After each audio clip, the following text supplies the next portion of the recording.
E aí, pessoal, vamos dar continuidade aos estudos sobre a história de Olinda, e especialmente com relação a Duarte Coelho, Brito e Albuquerque, a história dos fortes, das igrejas. Então nós temos aqui uma seleção de textos dos sites oficiais. E se no final do vídeo você gostar, dá um like, se inscreve no meu canal. Isso me motiva a fazer mais vídeos assim. Vamos falar sobre a biografia de Duarte Coelho, um grande homem, um navegador português, que justamente chegou aqui na época em que foi fundada a Olinda. Nós temos já um vídeo sobre a história da fundação e a geografia. Então vamos falar sobre a biografia de Duarte Coelho. A professora e biblioteconomista Dilva Frazão fez uma grande pesquisa e daí ela trouxe esse conhecimento para nós. Duarte Coelho, 1485-1554, ele foi um navegador, fidalgo e militar português, donatário da capitania de Pernambuco, e iniciou a colonização em 1535 e fez de Pernambuco a capitania mais rica do país. Lembrar que o Brasil foi dividido em capitanias hereditárias e uma das capitanias era a capitania de Pernambuco. Duarte Coelho desembarcou às margens do canal de Santa Cruz e em seguida rumou para o continente, onde fundou a vila de São Cosme e Damião, hoje chamada Igaraçu, onde construiu a primeira igreja do Brasil.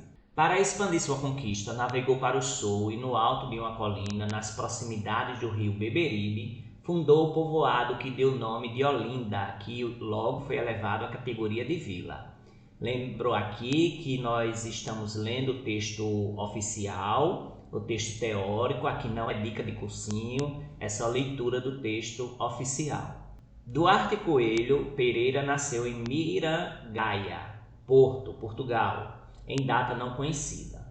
Filho do escrivão da Fazenda Real, Gonçalo Coelho, casou com Dona Brites de Albuquerque, da nobre família dos Albuquerque, e irmã do administrador Jerônimo de Albuquerque. Desde 1509, Portugal se dedicava às conquistas de terras da África e da Ásia. Entre 1516 e 1517, Duarte Coelho exerceu a função de embaixador junto à corte do rei do Sião, hoje Tailândia. Realizou viagens no mar da China para carregamento de especiarias, navegou na costa africana para fiscalizar as fortificações portuguesas e em 1531 comandou uma expedição para a Índia.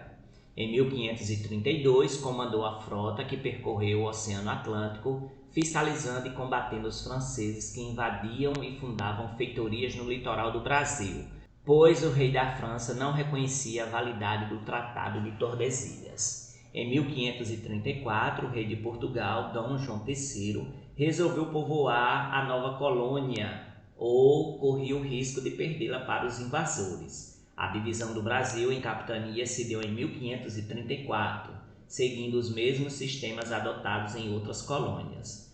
Donatário da capitania de Pernambuco. No dia 10 de março de 1534, o fidalgo e militar Duarte Coelho foi um dos primeiros a ser agraciado com terras no Brasil. Recebeu a capitania de Pernambuco conforme carta de doação da capitania de Pernambuco a Duarte Coelho, que está no Arquivo Nacional da Torre do Tombo, lá em Lisboa, Portugal. Na carta estavam relacionados todos os direitos do donatário. Podia delimitar terras para exercer a propriedade pessoal das mesmas, distribuir terras em sesmarias aos que o acompanhavam e tinham condições financeiras de explorá-las. O donatário podia nomear autoridade para a capitania, fundar vilas, fundar cidades sob o controle direto da coroa, explorar a pesca e a passagem dos rios, ter direito a um percentual sobre a produção de pau-brasil e minérios que eram monopólios da coroa. Duarte Coelho, então, chegou a Pernambuco no dia 9 de março de 1535. Trouxe sua esposa, Dona Brites de Albuquerque, segunda governadora, o irmão desta, Jerônimo de Albuquerque, filhos, parentes, agregados, amigos, enfim, o séquito de um grande senhor da época. Quando Duarte Coelho chegou, já encontrou povoamentos anteriores, originários de feitorias dedicadas à exploração de pau-brasil. A capitania abrangia os atuais estados de Pernambuco, Alagoas, Sergipe e parte da Bahia. Como é que se deu a instalação das primeiras vilas? Então, Duarte Coelho e sua comitiva se instalaram inicialmente às margens do canal de Santa Cruz, mas parte da região era cercada de manguezais e bancos de areia que eram cobertos diariamente pela maré alta, imprestável para o desenvolvimento da agroindústria açucareira.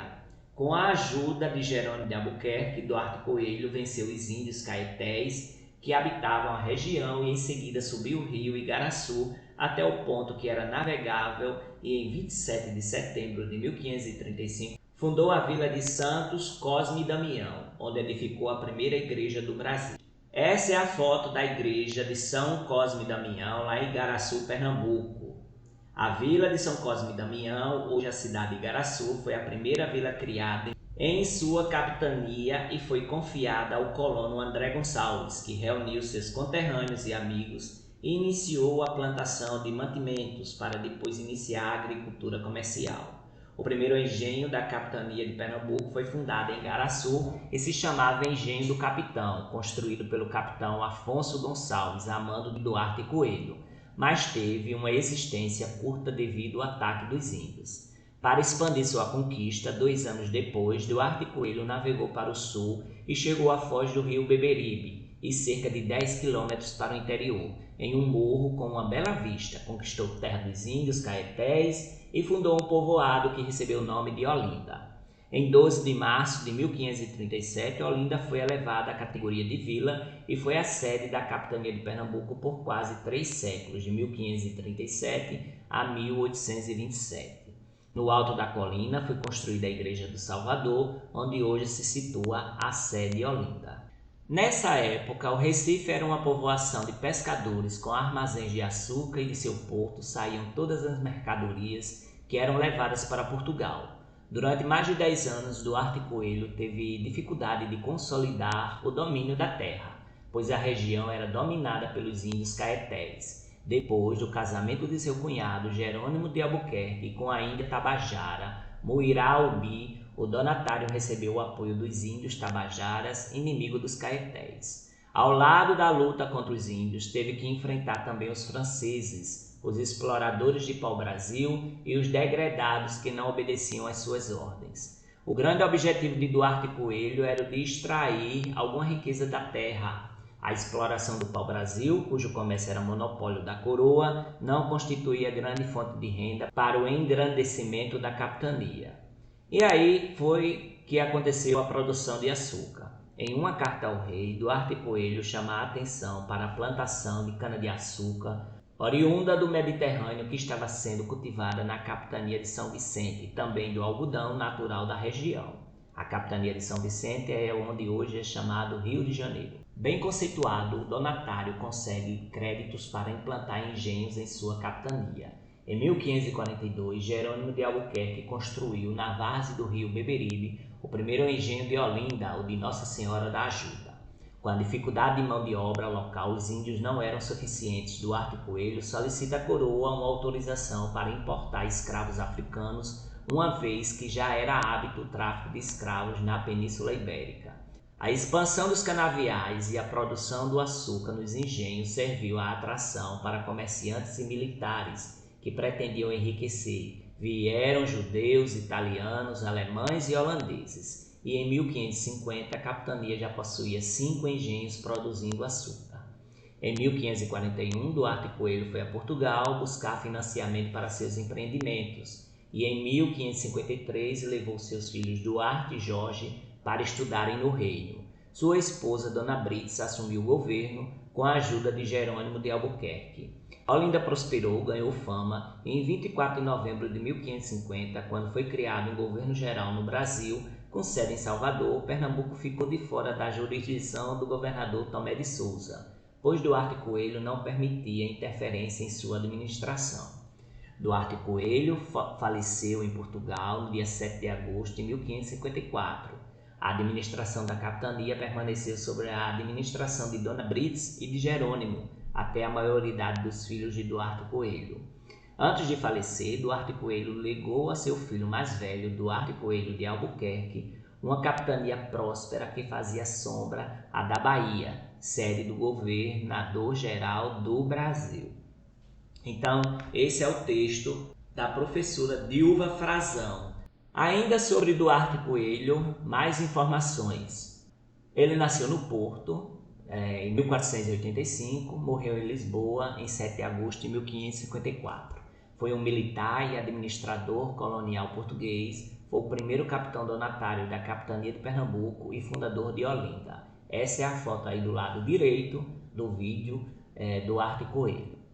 A biografia: ele era filho bastardo da antiga família dos Coelhos, da nobreza agrária do Entre Douro e Minho. Sem ter um lar organizado, teria sido criado por uma tia materna que era prioresa do mosteiro de Vila Nova de Gaia. Seu pai era Gonçalo Coelho, escrivão da Fazenda Real, navegador e explorador que comandou as expedições portuguesas que partiram para o Brasil em 1501 e 1503. Ambas confiadas a Américo Vespúcio, e a última na companhia do então jovem Duarte Coelho. Sua mãe era Catarina Anes Duarte, uma plebeia.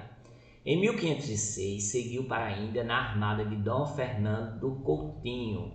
Em 1516 e 1517, ele foi embaixador no Sião e visitou ainda a China, Vietnã, Indonésia e Tailândia. Em 1521, construiu a igreja de Nossa Senhora do Outeiro em Malaca.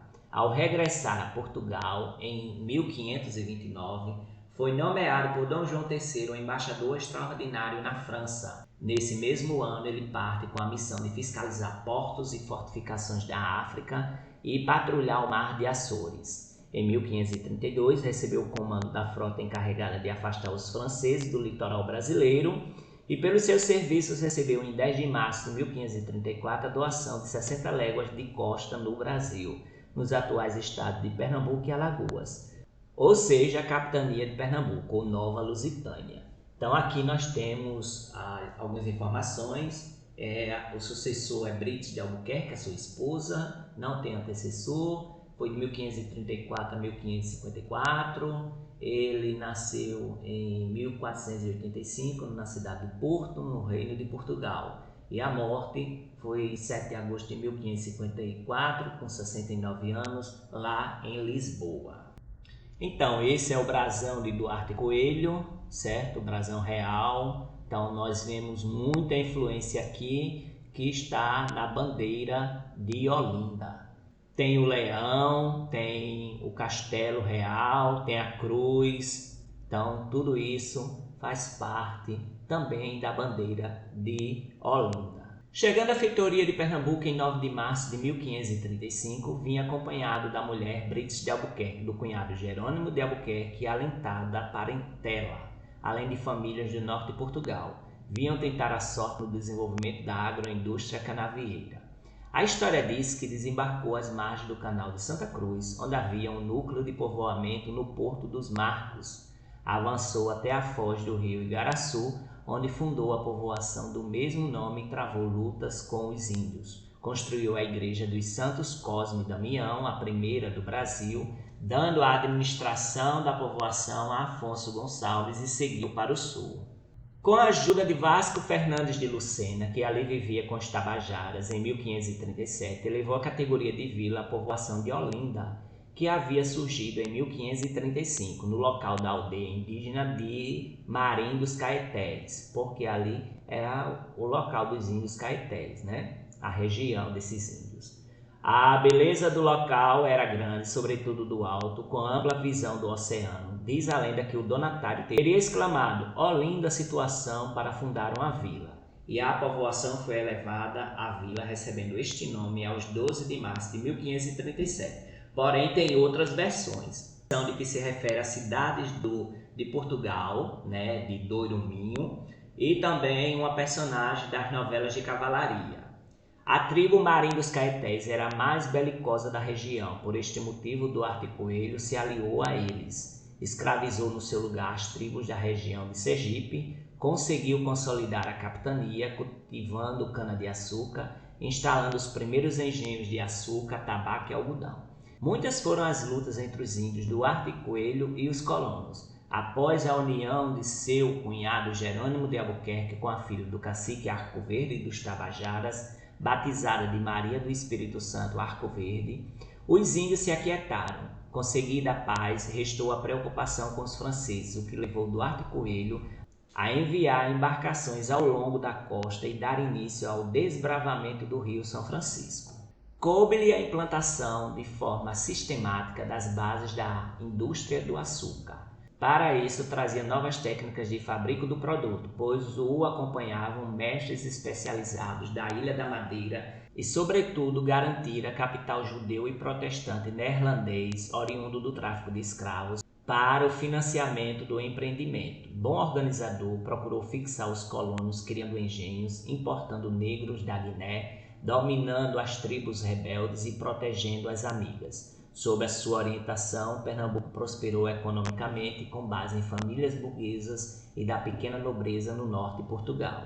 Aqui nós temos o antigo castelo de Duarte Coelho, erguido a partir de 1536 em Olinda. Foi a primeira casa forte do Brasil. Então aqui está nesse desenho. Pelos muitos serviços, foram-lhe concedidas armas novas por carta de Dom João III de Portugal, de 6 de julho de 1545, de ouro, com um leopardo passante de púrpura, acompanhado à direita de uma cruzeta de negros, sustida de um monte de verde em ponta, chefe de prata carregado de 5 estrelas de 6 raios de vermelho, alinhadas em faixa, bordadura de azul carregada de 5 castelos cobertos de prata, abertos, iluminados e lavrados de negro, timbre, o leopardo do escudo. Desde 1549, o Brasil era administrado por um governador-geral. Os donatários passaram a prestar-lhes contas como representante do rei. A sede do governo-geral era em Salvador, na Bahia, e em 24 de novembro de 1550, porém, Duarte Coelho foi isentado da jurisdição do primeiro governador-geral Tomé de Souza, defendendo a autonomia conferida pela carta de doação de sua capitania, que denominava Nova Lusitânia. Em 1554, ele retornou doente a Portugal, onde morreu, deixando o mando à sua mulher, Dona Brites de Albuquerque, que havia gerido sua capitania durante quase 20 anos. À época de sua morte, 2 de seus filhos estudavam em Portugal e não vieram de imediato ao Brasil. Quando chegaram, pouco ajudaram na administração da propriedade. Dona Brites, então, teve que assumir o governo da capitania com a ajuda de seu irmão Jerônimo de Albuquerque. Afinal, a partir de 1560, Duarte Coelho foi sucedido por seus 2 filhos, Duarte Coelho de Albuquerque e Jorge de Albuquerque Coelho. No entanto, Jorge regressou a Portugal em 1565 e Duarte em 1572. Ambos foram incorporados à armada do rei Dom Sebastião, que avançava sobre a África. Ambos foram gravemente feridos após a Batalha de Alcacer-Quibir em 4 de agosto de 1578 e nunca retornaram ao Brasil. O último donatário da capitania na sua família será Duarte de Albuquerque Coelho, de 1591 a 1658, filho de Jorge. Vamos então falar agora sobre Beatriz de Albuquerque, a Brites Albuquerque, que era a esposa de Duarte Coelho. Ela foi a segunda governadora de Pernambuco. Beatriz de Albuquerque nasceu em Portugal em 1517 e faleceu em Pernambuco em 1584. Por vezes, Brites, na grafia da época, foi uma nobre portuguesa, esposa do primeiro capitão donatário da capitania de Pernambuco, Duarte Coelho. Por ter assumido o governo da capitania após a morte do marido, é reconhecida como a primeira governante das Américas. Vamos então falar um pouco da biografia dela. Nascida em Portugal, era filha de Joana de Bulhões com Lopo de Albuquerque, conde de Penamacor. Brites, ou Beatriz, como era também chamada, fazia parte da poderosa família dos Albuquerques, arrolados entre os barões assinalados do poema Os Lusíadas, sendo sobrinha de Alfonso de Albuquerque. Chegou ainda jovem a Pernambuco, em 9 de março de 1535, acompanhando seu marido Duarte Coelho, que recebera a posse da capitania, por doação de el-rei Dom João III. Além de esposa, Duarte Coelho partiu para o Brasil acompanhado de seu cunhado Jerônimo de Albuquerque. Por volta de 1553, quando o marido retorna a Portugal, acompanhado dos filhos do casal, Duarte Coelho de Albuquerque e Jorge de Albuquerque Coelho, Dona Beatriz assume interinamente o governo da capitania, assistida por seu irmão Jerônimo de Albuquerque, que se havia estabelecido na região e casado com a princesa tabajara Amiura Ubi, depois batizada de Maria do Espírito Santo Arco Verde.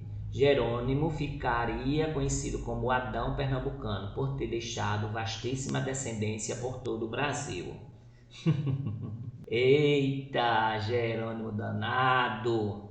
Com a morte de seu marido, Duarte Coelho, em 1554, lá em Portugal, ela própria ocupará o cargo, assumindo assim todas as honras e obrigações adjacentes ao título, sendo que a designaram por capitoa pela firmeza de sua gestão. Ela manteve-se no posto até a maioridade de seu filho mais velho, Duarte Coelho de Albuquerque, que estudava em Portugal, juntamente com seu irmão Jorge de Albuquerque Coelho.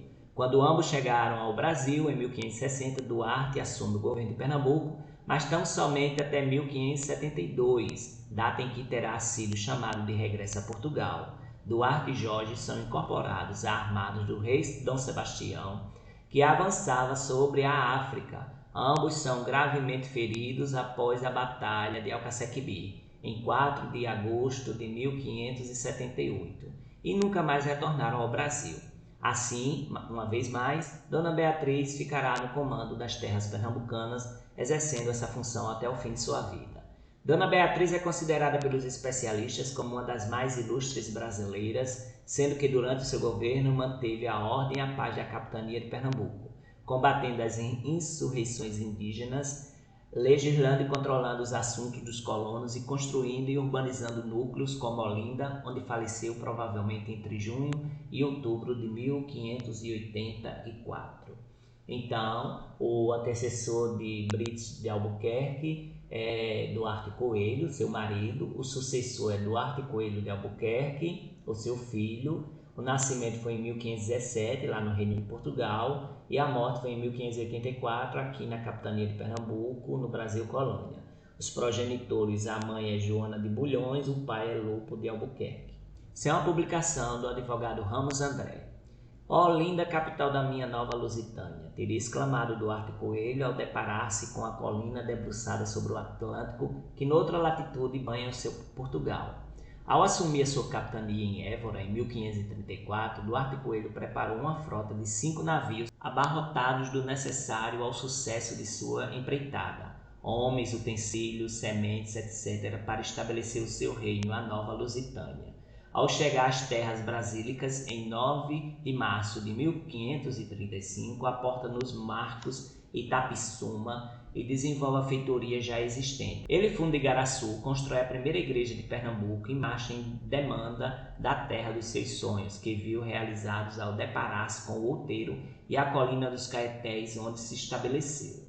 Assim nasceu Olinda, predestinada para desempenhar um papel de destaque na construção da civilização brasileira. Logo após a 12 de março de 1537, o donatário concedeu um foral modelo com seu conselho, estatuto jurídico, plano diretor urbanístico e ocupação do solo, que fizeram de Pernambuco a capitania mais desenvolvida e a mais rica da colônia. Embora receptora de grande quantidade de escravos, para desenvolver a indústria do açúcar, incentivou a miscigenação com o africano, dando origem a uma nova raça, morena, o povo brasileiro.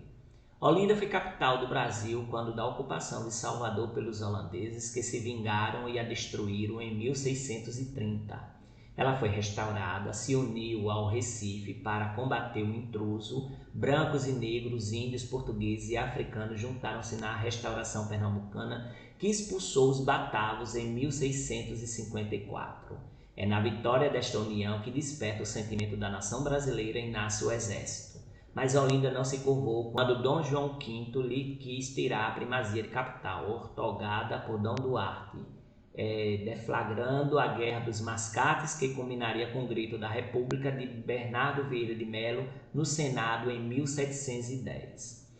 Olinda foi também a capital da cultura e das ideias mestras da brasilidade. Além de Dom Duarte, contou com um grande governador eclesiástico que foi o bispo Dom Azeredo Coutinho, nascido em Campos, no Rio de Janeiro, em 1743. A falta de melhor preparo do clero na colônia foi estudar em Coimbra quando o Marquês de Pombal trocou o ensino escolástico medieval em Portugal pelas novas luzes do iluminismo francês. Azeredo Coutinho apaixonou-se pelas ideias da nova educação liberal europeia.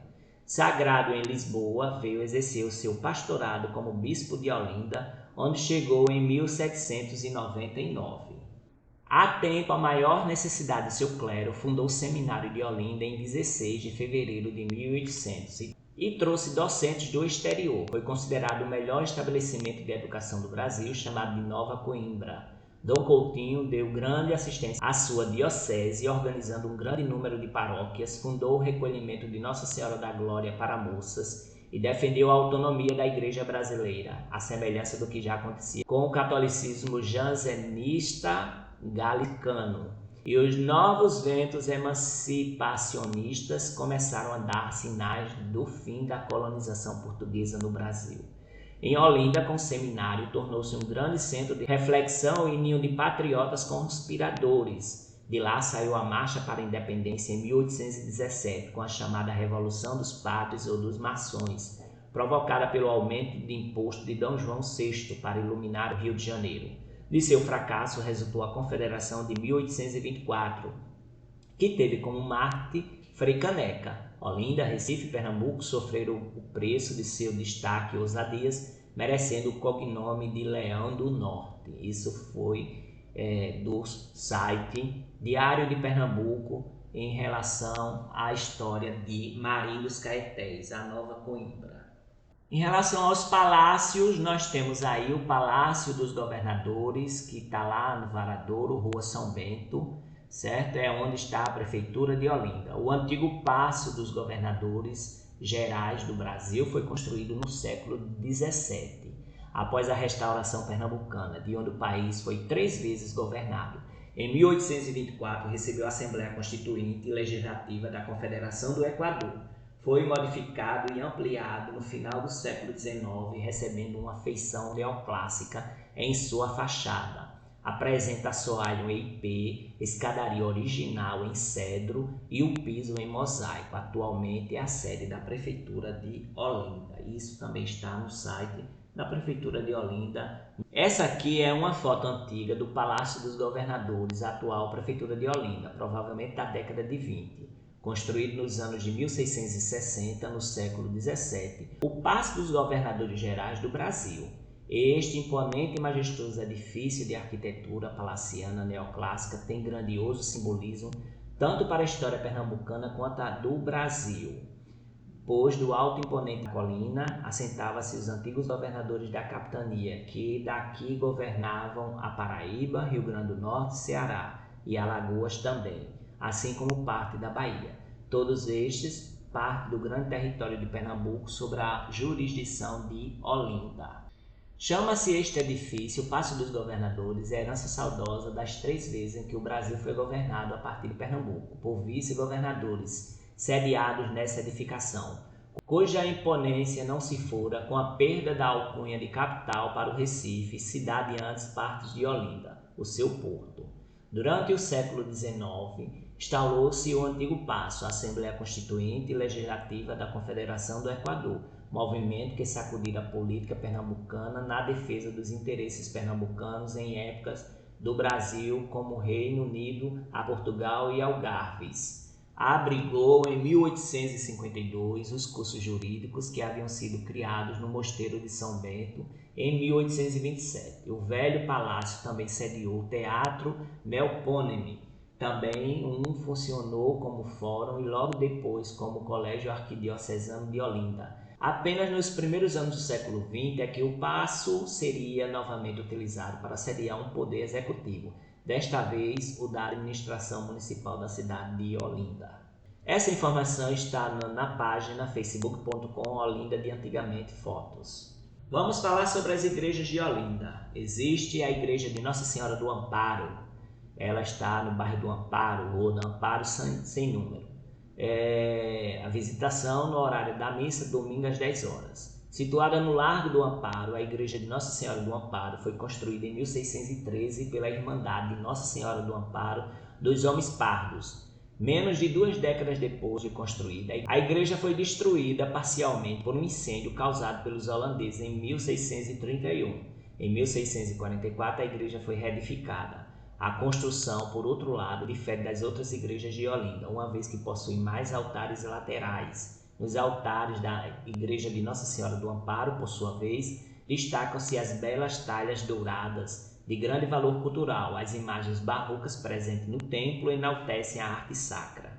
Na Igreja de Nossa Senhora do Amparo existe um único corredor lateral à nave, do lado do Evangelho. Durante a última restauração, concluída em 1992, deixaram aflorar azulejos seiscentistas portugueses que estavam encobertos por um forro de madeira. Agora vamos falar sobre a Igreja de Nossa Senhora de Guadalupe. Ela está no bairro de Guadalupe, na Praça Miguel Canuto, sem número. A visitação é de terça a sexta, à tarde, das 14 às 17 horas. A missa é na quarta-feira, às 19h30, no domingo, às 7h30 e 19h30, a primeira sexta-feira do mês, às 19h30 e o segundo sábado do mês, às 21 horas. É a primeira igreja do Brasil sob invocação da padroeira do México e da América do Sul. Foi construída pela devoção dos homens pardos libertos ou escravos da vila de Olinda, entre os anos de 1626 e 1629. Na época de sua construção, Portugal fazia parte do governo espanhol na União Ibérica, dos governos português e espanhol, e talvez por isso a predileção pela santa da devoção espanhola. Então, nessa parte da União Ibérica, que o rei de Portugal era o mesmo rei da Espanha. A igreja abriga até os dias de hoje a Irmandade de Nossa Senhora de Guadalupe, tendo servido também de sede a Irmandade de Nossa Senhora do Bom Parto até 1854, quando foi transferida para a igreja de São Sebastião. Sua fachada é simples, com uma única torre sineira, sendo composta de 3 portas que dão acesso à nave principal e mais 2 que dão acesso à sacristia. Na parte superior estão 5 janelas com varandas e seu interior é simples, tendo a sua nave 6 varandas e um púlpito protegido por gradil de ferro, sustentado por cachorros de pedra. O altar-mor é em madeira trabalhada, tendo no centro do nicho um quadro vindo do México com pintura de Nossa Senhora de Guadalupe. Possui ainda 2 tribunas protegidas por gradil de ferro e o teto pintado com a imagem da Santa. Vamos falar um pouco da Igreja da Misericórdia. Ela está no bairro Alta da Sé, na rua Bispo Coutinho, sem número. A visitação ela está em reforma no momento dessa publicação. A Igreja de Nossa Senhora da Luz, do antigo Hospital da Santa Casa de Misericórdia de Olinda, foi construída em 1540 por ordem da coroa portuguesa. Em 1630, o estabelecimento foi saqueado pelos holandeses e incendiado no ano seguinte.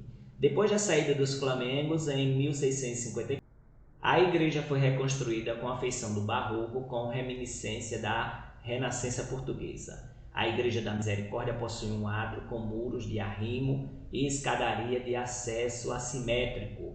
O frontispício da fachada possui 2 volutas que se alçam sem apoio e sobre elas um brasão real em relevo. O púlpito em talha dourada tem as insígnias da Casa d'Áustria. O forro também é de talha e nele se enquadram painéis pintados, um dos quais o central representa Nossa Senhora da Misericórdia. As edificações do antigo hospital, contíguas à igreja da Santa Casa de Misericórdia, foram demolidas, dando lugar a um colégio de freiras, formado pelas monjas da Ordem Beneditina. O Convento de São Francisco e Igreja de Nossa Senhora das Neves, localizado na Bairro do Carmo, na Rua de São Francisco 280. A visitação é de segunda a sábado, das 9 às 12, na parte da manhã, e das 14 às 17h30, na parte da tarde. Tem uma entrada simbólica de R$ 3 por pessoa até a publicação desta postagem. Na terça-feira tem missa às 19 horas, no sábado às 17 e domingo às 8 horas. O convento primitivo foi construído em 1585 com o projeto do Frei Francisco dos Santos, sendo o primeiro estabelecimento franciscano do Brasil. É formado por um conjunto que inclui a Igreja de Nossa Senhora das Neves, a Capela de São Roque, a mais antiga capela da Ordem Terceira Secular existente no Brasil, a Capela de Santana, revestida com painéis de azulejos, e o claustro, com 16 painéis de azulejos portugueses que retratam a vida e a morte de Francisco de Assis, e a sacristia. Nesses conjuntos chama a atenção o rico trabalho de talha em madeira do teto, com caixotões contendo pinturas do século XVIII. Sua capela-mor conventual é parte da primeira igreja primitiva, projetada antes do incêndio causada pelos holandeses em 1631. Atualmente a igreja apresenta elementos arquitetônicos raramente utilizados na região, como a Galiléia e a Arcada, originários das igrejas de 3 naves. Completa o conjunto arquitetônico em frente ao convento um grande cruzeiro trabalhado em pedras retiradas dos arrecifes. Por fim, um corredor ladeado de painéis profanos com cenas do cotidiano da corte conduz à sacristia, revestidas de azulejos com mobília de jacarandá trabalhado e forro com mosaico de pinturas sacras. Em 1831, foi instalada no local a primeira biblioteca pública de Pernambuco. Então, mais uma vez aqui, não é dica de cursinho, mas leitura dos textos dos sites oficiais. Se no final do vídeo você gostar, dá um like, se inscreve no meu canal e isso me motiva a fazer mais vídeos assim. A Igreja de Nossa Senhora da Boa Hora está lá também no bairro do Amparo, Rua da Boa Hora, sem número. Edificada por Bernardo Ferreira Viegas e sua mulher, Dona Helena Maria da Conceição, foi construída em 1807, no local onde, em meados do século XVIII, existia um nicho dedicado a Nossa Senhora da Boa Hora, construído por volta de 1750.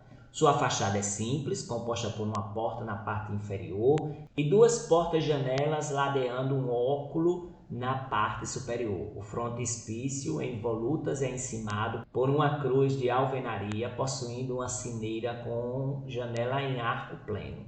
É a mais antiga igreja em devoção a Nossa Senhora da Boa Hora do Brasil. E a próxima igreja é a Igreja de Nossa Senhora do Desterro e Convento de Santa Teresa, que está no bairro de Santa Teresa, Avenida Olinda. A visitação é de segunda a quinta, das 8 às 12, no período da manhã, e a missa todo domingo às 8 horas. Construída no século XVII, a Igreja de Nossa Senhora do Desterro é votiva, erguida depois da vitória alcançada contra os holandeses na Batalha dos Montes das Tabocas, em 1645, pelo mestre de campo General João Fernandes Vieira, com a chegada das Carmelitas Descalças a Pernambuco. Foi iniciada a construção do convento de Santa Teresa. A Igreja de Nossa Senhora do Desterro possui um belo conjunto arquitetônico apresentando os estilos maneirista e barroco. Na sua fachada encontramos um singular nicho em pedra com a imagem de Santa Teresa de Jesus e um frontispício colonial com uma torre simples. Os altares ostentam requintadas talhas douradas com preciosas imagens de santeiros pernambucanos dos séculos XVI e XVII. A Igreja de Nossa Senhora do Rosário dos Homens Pretos. O local dela é no bairro Bom Sucesso, no Largo do Bom Sucesso, e a visitação é de segunda a sexta-feira no período da manhã e da tarde, das 8 às 11 e das 3 às 17. No sábado tem missa às 18h30. Foi fundada na segunda metade do século XVII através da Irmandade de Nossa Senhora dos Homens Pretos de Olinda. Por pertencer aos negros escravizados, a igreja é a primeira em Pernambuco com irmandade a congregá-los. Em sua volta eram realizadas festas denominadas congos, em uma tentativa de resgatar as festas religiosas africanas. De fachada simples, este monumento é dotado de galilê. Também possui 3 arcadas e 3 janelas na altura do coro. O frontão é harmonioso, decorado por volutas e encimado por uma bela cruz. No centro, onde fica o brasão, existe um rosário. O prédio possui janelas laterais no plano superior e dispõe de uma torre com janelas sineiras. A Igreja de Nossa Senhora do Rosário dos Homens Pretos possui no seu interior uma nave central e 2 corredores, um do lado direito, que dá na sacristia, e outro do lado esquerdo, que hoje é ampliado, é a Capela de Nossa Senhora da Soledade.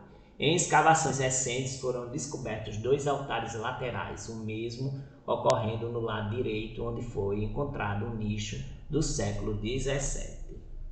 Igreja de Santa Cruz dos Milagres. A localização é na Praça dos Milagres, a visitação é pela manhã e à tarde, de segunda a sexta-feira, das 7 às 22 horas, mediante solicitação à zeladora que mora ao lado da igreja. No sábado tem missa às 15 horas. Ela foi construída em 1862, a igreja de Santa Cruz dos Milagres é uma das mais simples de Olinda. Conta-se que houve uma grande seca na região e um boi pastando nas proximidades, onde antes era uma espécie de mangue, encontrou água para saciar sua sede. O povo aceitou como um milagre aquele manancial e construiu uma cacimba que ajudou no abastecimento de água da cidade. A igreja de Santa Cruz dos Milagres possui um frontispício simples, uma torre sineira e porta central. No altar-mor encontra-se uma imagem de Nossa Senhora das Dores e um busto do Salvador do mundo ladeados por São José e Nosso Senhor.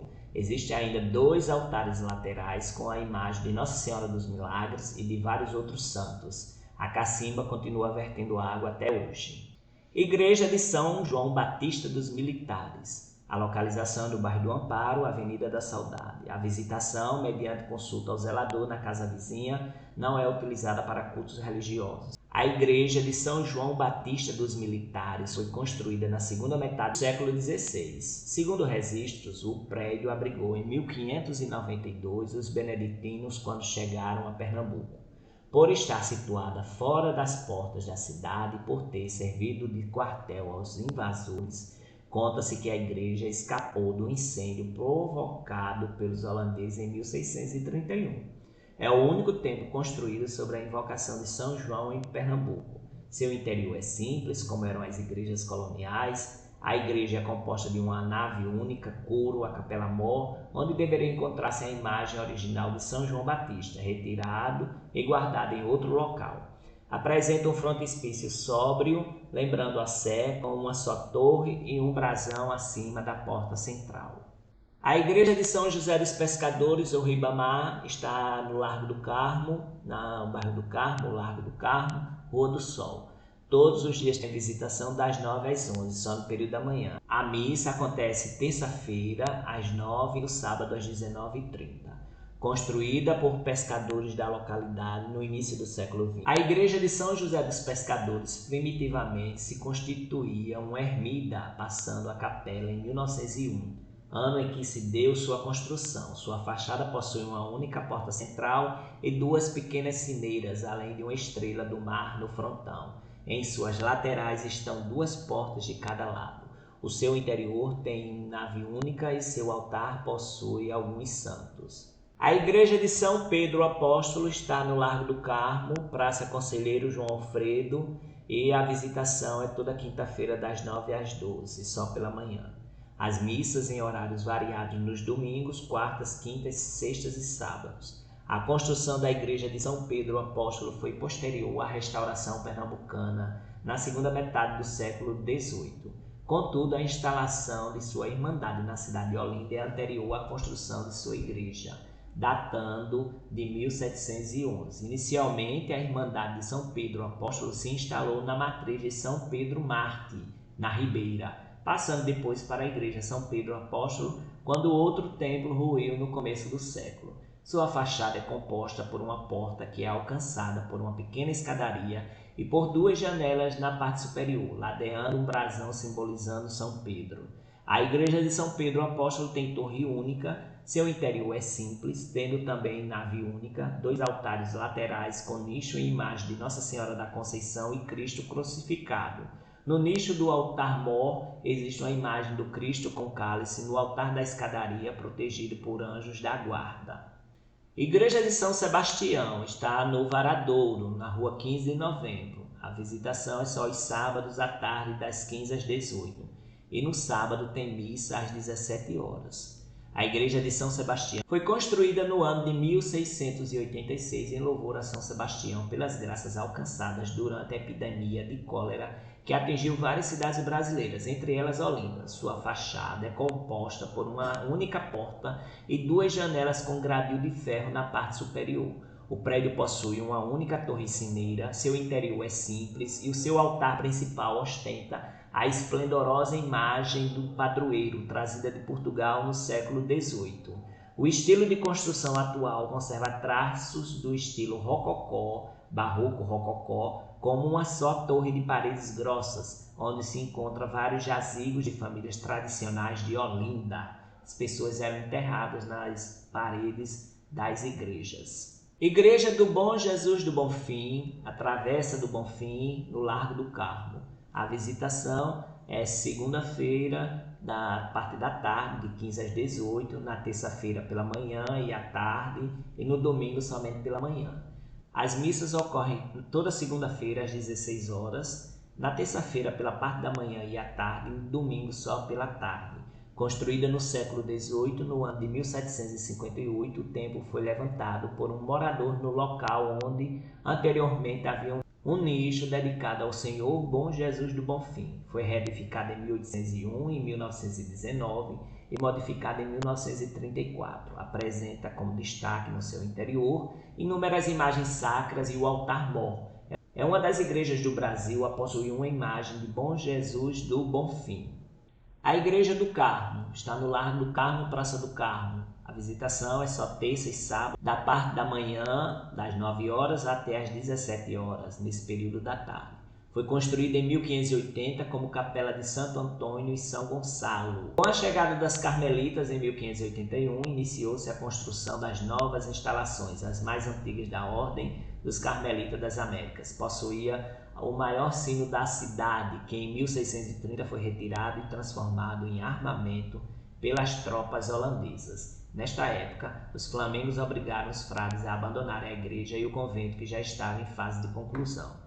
Em 1720, graças aos esforços dos portugueses, o edifício foi reconstruído. Sua modulação obedeceu ao estilo barroco da época e o altar-mor possui 3 nichos: o mor, com a imagem da padroeira em estilo barroco, e as laterais, dedicado aos santos fundadores da Ordem dos Carmelitas, Santo Elias e Santo Eliseu.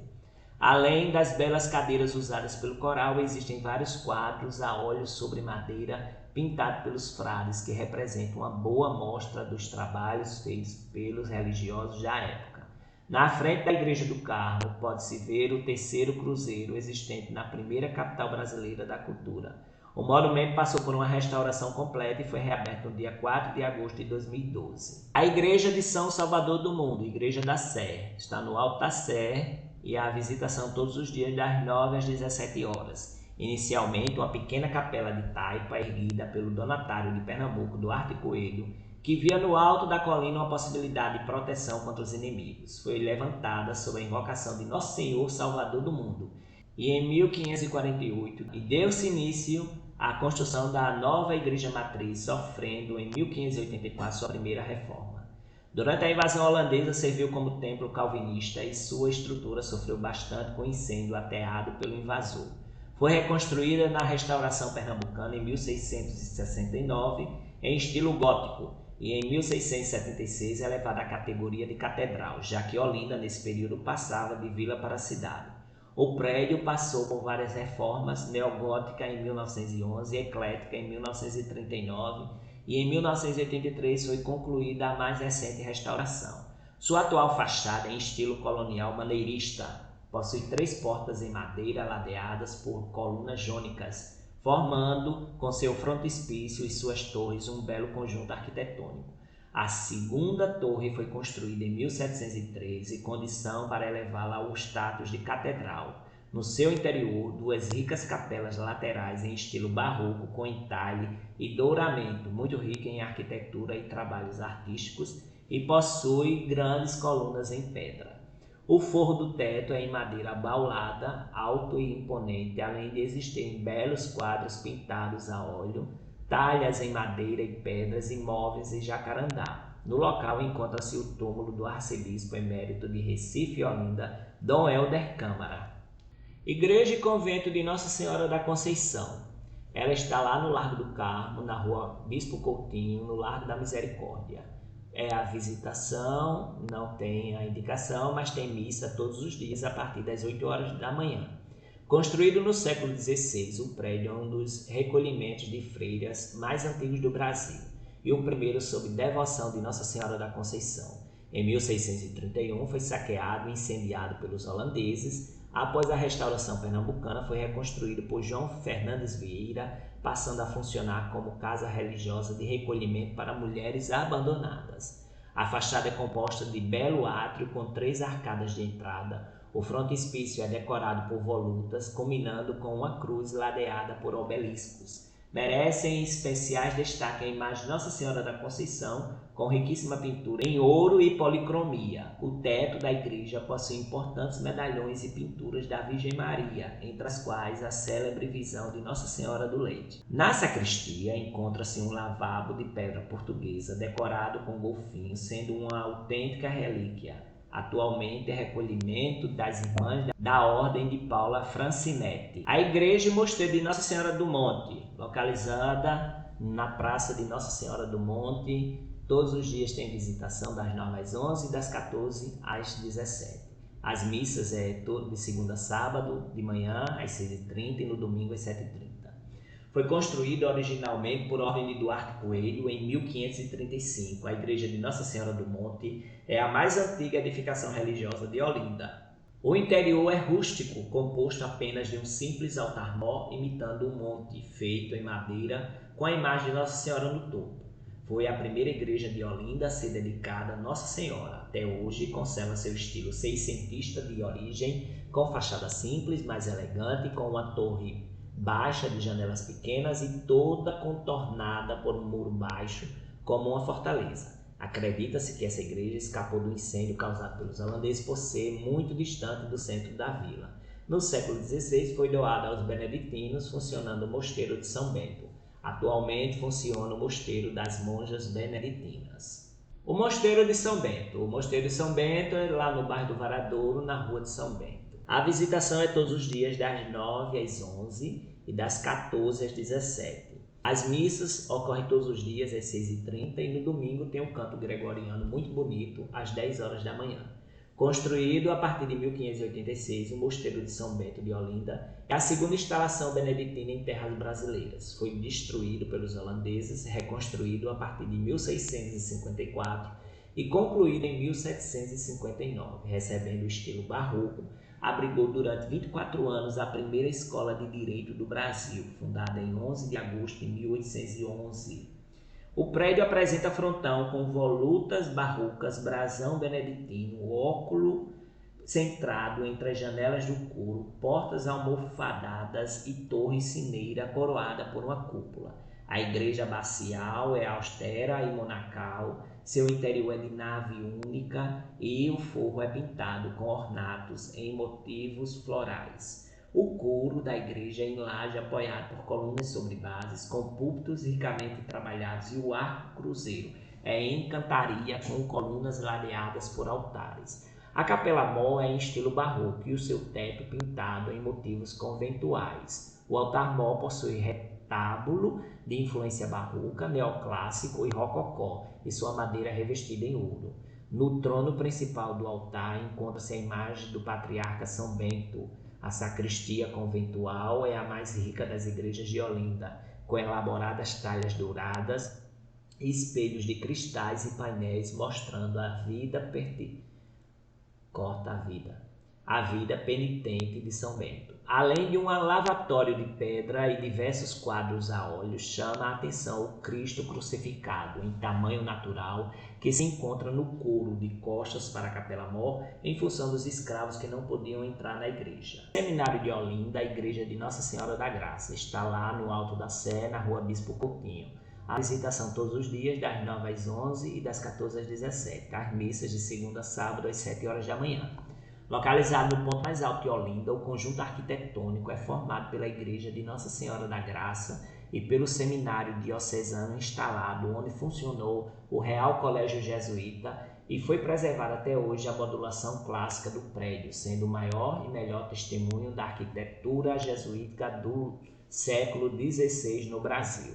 Em 1535, Duarte Coelho fundou a Ermida de Nossa Senhora da Graça para oferecer aos religiosos de Santo Agostinho. No entanto, nenhum chegou ao Brasil. Em seus lugares vieram jesuítas. A capela foi então doada ao padre Antônio Pires, que desembarcou em Olinda em 1551.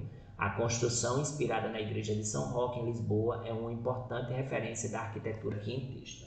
Castigado pelo incêndio da cidade, o colégio foi posteriormente reconstruído e reocupado pelos jesuítas. No arco da capela-mor Há uma inscrição com a data de 1661, provavelmente a época da conclusão dos reparos.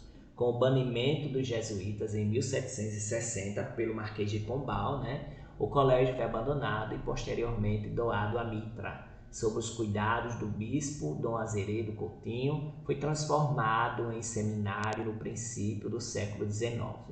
Os passos são pequenas capelas em alvenaria construídas entre 1773 e 1809. Abrem durante a quaresma para a procissão dos passos, que é uma reconstituição do caminho do Senhor até o Calvário. No interior dessas capelas há apenas um pequeno altar onde são colocadas as imagens do Senhor dos Passos em procissão. Vamos falar sobre Paço da Sé. Construído no início do século XIX, o Paço da Sé é o primeiro do roteiro da procissão dos Passos. O nicho é dotado de uma porta almofadada adornada com volutas e arabescos. A imagem representa o Senhor do Monte das Oliveiras esculpida em madeira de cedro em estilo barroco. O Paço do Amparo é localizado dentro da Igreja do Amparo e o paço é datado do século XVIII. Realizada durante Quaresma, é o segundo da procissão dos Passos. Nele acontece o encontro de Jesus com Nossa Senhora. O Paço dos Quatro Cantos foi construído em 1773. O Paço dos Quatro Cantos é o terceiro no roteiro da procissão dos Passos. No local se encontra a imagem de Nosso Senhor na Pedra Fria, do século XVIII, de procedência desconhecida. O Paço da Ribeira. O Paço da Ribeira representa o Senhor carregando a cruz de 1773. No local está a imagem de Nosso Senhor do Bom Jesus dos Passos, de procedência portuguesa do século XVIII. Paço do Senhor apresentado ao povo. Com o duplo nome de Paço do Senhor apresentado ao povo e Paço do Castelhano, a construção data de 1773, localizada na esquina da rua 27 de janeiro. O pequeno nicho abre todos os anos para a procissão do Senhor dos Passos. Possui a imagem do Nosso Senhor atado, provavelmente no início do século XIX, de procedência desconhecida. Isso está no site da Prefeitura de Olinda. Vamos falar sobre os fortes. Então, o Forte de São Francisco, ele foi erguido em 1630 para a defesa da vila de Olinda. O Forte de São Francisco está localizado no Largo do Fortim. A arquitetura simples e rústica tem estilo colonial. É também conhecido como Fortim do Queijo. O Forte de São Francisco em Olinda, Pernambuco. Então, estamos quase no final. Vamos falar sobre este forte. A pesquisa foi Semira Adler Weissencher, que é da Fundação Joaquim Nabuco. Ela é mestre em psicologia. No período do Brasil Colônia, a maior parte dos fortes era construída em alvenaria de pedra. Um dos exemplos é o Forte de São Francisco, situado na praia do Convento dos Franciscanos. Atualmente encontra-se próximo da estação de rádio do Largo do Carmo, no quintal de um prédio particular que foi cedido pelo município de Olinda. O Forte de São Francisco é uma obra do mestre pedreiro e construtor Cristóvão Álvares. Foi erguido em 1630 para a defesa da vila de Olinda. De forma quadrangular, o monumento apresenta uma arquitetura simples e rústica, com pequenas molduras, possuindo apenas duas pequenas casas de armas e alguns canhões. Vale salientar que naquele local, antes da construção do Forte de São Francisco, existia uma pequena e rudimentar fortificação portuguesa, que foi edificada por ordem de Matias de Albuquerque, com o objetivo de defender a sua capitania. Diferentemente das demais fortalezas, o Forte de São Francisco não possui um poço de água potável, tampouco torres de espionagem ou guaritas, quartel para guarnição ou capela. É um reduto de 4 faces, com as suas 4 peças de artilharias enterradas no chão. Como estava bastante arruinado, o forte passou por uma reconstrução no ano de 1781. No Arquivo Militar do Rio de Janeiro há uma planta com seu perfil assinada por Antônio Bernardino Pereira do Largo. No governo de Caetano Pinto de Mendonça Montenegro, no começo do século XIX, o forte foi reconstruído em alvenaria. Por esse motivo, tornou-se conhecido, além do Forte de São Francisco, como Forte do Montenegro. Mais recentemente, a fortificação passou a ser chamada de Forte do Queijo. Desde 29 de maio de 1984, cabe registrar que o Forte de São Francisco foi inscrito como Monumento Nacional no Livro Histórico 494. Essa informação ela está sendo repassada através do livro Relíquias de Pernambuco, Guia aos Monumentos Históricos de Olinda e Recife, de Antônio Barbosa, de 1983. Então, o Fortim de São Francisco de Olinda, também conhecido como Forte Montenegro ou Fortim do Queijo, localiza-se na praia de São Francisco em Olinda, no litoral do atual estado de Pernambuco, no Brasil. A história. Então, aqui nós temos ali a imagem do forte, certo? É um patrimônio cultural brasileiro. A classificação é uma edificação. Está no livro do tombo histórico, número do registro 494, data de registro 29 de maio de 1984. Na iminência da segunda das invasões holandesas do Brasil, 1630 a 1654, a sua primitiva fortificação remonta a um reduto de campanha em faxina e terra, erguido em fins de 1629 por determinação do superintendente da guerra da capitania de Pernambuco, Matias de Albuquerque, 1590-1647, artilhado com 2 peças de bronze para a defesa do ancoradouro de Olinda. O francês Moreau assim descreve a sua conquista em fevereiro de 1630. As forças dos ricos comerciantes de Amsterdão, na capitania de Pernambuco, tomaram de assalto, em pleno meio-dia, um forte na costa, no sopé de um monte, em cujo topo está construída a cidade de Olinda, a 8 graus além da linha do Equador e a 1 légua de Recife. Ocupado por forças neerlandesas, foi mais tarde ampliado com planta no formato de um polígono retangular e voltou a ser ocupado por forças portuguesas quando da reconquista de Olinda em 1648. No início do século XIX, foi reconstruído em alvenaria pelo governador e capitão-geral da capitania de Pernambuco, Caetano Pinto de Miranda Montenegro, 1804-1817, pelo que ficou conhecido pelo Forte de Montenegro por causa disso. Souza, que é um escritor, ele refere uma informação datada de 1863, afirmando-lhe a qualidade da construção e a facilidade em se reparar apesar do abandono, jazendo suas 4 peças de artilharia soterrada pela terra. Entre 1872 e 1940, abrigou o farol de Olinda, inicialmente uma torre de ferro forjado que se elevava a 19 metros acima da pré-mar, hoje instalado em torre de concreto no Morro do Sarapião. Garrido testemunha que o viu em 1938 abandonado, ruindo com grandes brechas em suas muralhas. O forte foi restaurado em 1977 pela Prefeitura Municipal de Olinda, ao final da gestão do prefeito Aredo Sodré de Mota, em 1973 e 1977, e encontra-se atualmente em bom estado de conservação, tombado pelo Instituto de Patrimônio Histórico e Artístico Nacional, IFAM, desde 1984.